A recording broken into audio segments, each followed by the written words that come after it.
Você está aí treinando há um bom tempo, mas não consegue melhorar suas pernas. Ou seja, os seus quadríceps eles não crescem, eles não mudam. Principalmente o vasto lateral, que é aquela parte aqui de fora da sua perna.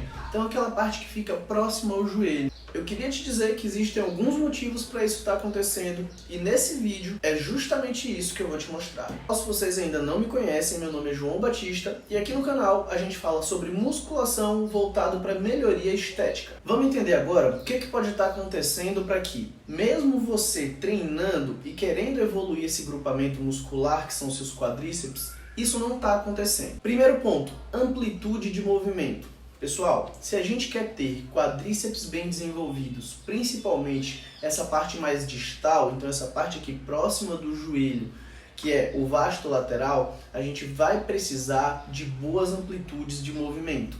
E por que a gente vai precisar de boas amplitudes de movimento? Primeiro, quando a gente coloca o músculo numa posição mais alongada, o nosso músculo ele aumenta a capacidade de produção de força, então ele vai ter mais capacidade para ser recrutado e entrar naquele exercício de forma eficaz.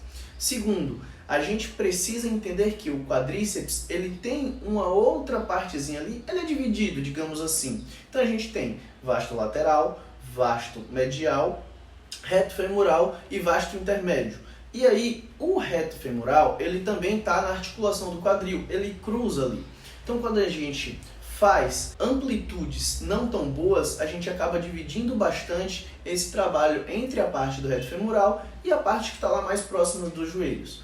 Quando a gente tem amplitudes maiores, a gente vai fazer com que o nosso reto femoral perca a capacidade de produção de força, então naturalmente vai sobrar para os extensores do joelho, que são vasto medial e vasto lateral. Isso vai dar para eles mais trabalho, eles vão precisar trabalhar mais para executar esse movimento, o que necessariamente vai trazer uma evolução melhor. Porém, essa amplitude de movimento está conectada diretamente a alguns pontos.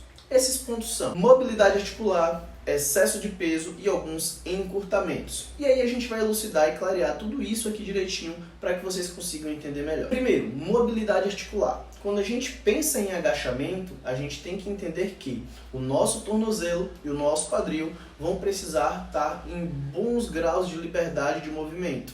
Não adianta a gente querer agachar com uma boa profundidade se a gente não tem um quadril e um tornozelo se movimentando bem. E é justamente aí que entram as rotinas de mobilidade articular para a gente ter um objetivo específico. O outro ponto muito importante é encurtamento. A gente precisa parar e pensar que, enquanto a gente realiza movimentos, alguns músculos se contraem, enquanto outros se alongam. E é justamente aí que a gente vai ter um problema. Então, se uma musculatura que tem que se alongar durante o movimento do agachamento, ela está encurtada, ela vai impedir que aquele movimento seja realizado de forma eficaz. Terceiro ponto, excesso de peso. Às vezes vocês se empolgam na questão da intensidade e acabam colocando uma sobrecarga muito grande no exercício.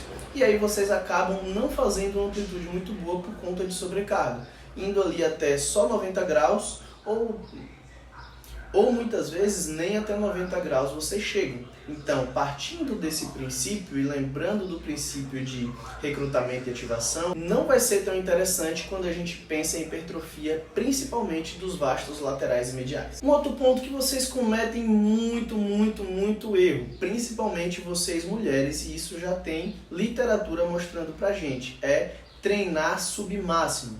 Treinar submáximo basicamente vai ser você se subestimar. Você desacredita da sua força. Então você está fazendo os exercícios com um peso abaixo do que o que você teria que estar fazendo para estar dentro da zona de intensidade necessária para te gerar estímulos hipertróficos. Então você está indo ali na academia passear, digamos assim. E aí vocês acabam perdendo o resultado. Vocês vão para lá, treinam, se subestimam e aí não tem o estímulo que deveria e acabam não tendo os resultados que deveriam também. Então, parem de se subestimar, acreditem no potencial de vocês, desde que com a técnica preservada. E quando a gente fala desse ponto de estar se subestimando, isso também pode estar conectado à elaboração do treino de vocês, tá? Então, se for um treino que não favoreça o ganho de força, repleto de técnica avançada e descanso muito curto, isso vai prejudicar o ganho de força de vocês. Então pode ser que a culpa não seja nem só 100% de você estar se subestimando, mas também esteja atrelado a isso. Um outro ponto negligenciado, mas que a gente vê bastante quando a gente pega pessoas que não eram acompanhadas por nenhum profissional e só faziam o treino de salão de forma genérica: excesso do treino de quadríceps. É muito comum, por incrível que pareça, a gente vê meninas com 80, eu já atendi meninas com 95 séries semanais de quadríceps. Isso é sobre-humano.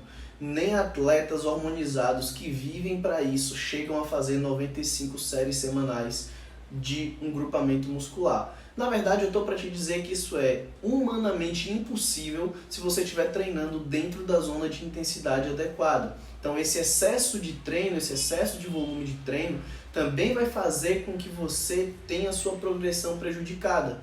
Porque para sustentar um volume de treino tão grande que seria insustentável dentro da intensidade correta, você naturalmente vai ter que reduzir a intensidade. Porque senão dos dois, ou você se lesiona ou você não consegue realizar aquele volume de treino. Então isso também é um grande vilão. E uma coisa também muito importante, mas que também muita gente negligencia: posicionamento articular. Às vezes a gente ignora o posicionamento do quadril e o posicionamento do joelho, e o simples fato de reposicionar essas articulações faz com que esse alinhamento proporcione uma maior ativação e um maior recrutamento do vasto lateral e do vasto medial no movimento de extensão de joelho. Então, cadeira extensora, todos os movimentos que a gente faz para quadríceps, por mais que a gente tenha flexão de quadril envolvida junto. Quais que são esses posicionamentos? Quadril em rotação interna e joelho valgo. Quando a gente tem o quadril de vocês girado para dentro e o joelho valgo, o que é muito comum em mulheres por conta do aumento do ângulo Q, que se vocês quiserem, só deixar aqui nos comentários embaixo também que eu faço um vídeo específico falando só sobre ângulo Q e esses desvios que são mais específicos de mulheres. Então, voltando, só o fato disso estar acontecendo já é muito importante para que os seus resultados sejam prejudicados. Porque se a gente não tem uma boa ativação e um bom recrutamento, a gente não vai ter um bom trabalho daquelas musculaturas, fazendo com que outras precisem trabalhar mais e elas acabem trabalhando menos, o que vai impactar muito e negativamente nos seus resultados de hipertrofia. Eu tenho inclusive uma cliente que, se vocês quiserem, só está conferindo lá no meu Instagram. Lá tem todos os resultados que eu já proporcionei aos meus clientes. Só pelo fato da gente corrigir esse posicionamento do joelho e do quadril dela, o quadríceps dela fez isso aqui, ó. E se você está começando a treinar agora e está querendo entender melhor como que funciona a musculação voltada para a estética, eu vou deixar aqui no link na descrição o meu e-book. Então eu fiz ele com muito carinho, com muito cuidado, para trazer para vocês as informações para a base da musculação voltado para a estética. Então vocês vão entender o porquê de cada coisa, o quando fazer cada coisa, qual que é a importância do estímulo mecânico, do estresse metabólico, desde o início até algumas técnicas de como você vai aplicar e como aquilo vai ser eficaz no seu treino. Até mesmo para algumas vezes você deixar de ser feito de besta, porque tem muita informação na internet e isso acaba embaralhando ali algumas vezes a cabeça de vocês. Se você me assistiu até aqui, eu lhe agradeço pelo tempo. Se não for inscrito no canal ainda, não perde tempo e se inscreve agora no canal para me ajudar. E sabe como que você vai me ajudar ainda mais? Deixa aquele like. O like é muito importante, então para vocês é rapidinho e de graça e faz toda a diferença no nosso trabalho. Então não perde tempo, deixa esse like e me ajuda a continuar trazendo conteúdo aqui na plataforma. Tamo junto, let's bora!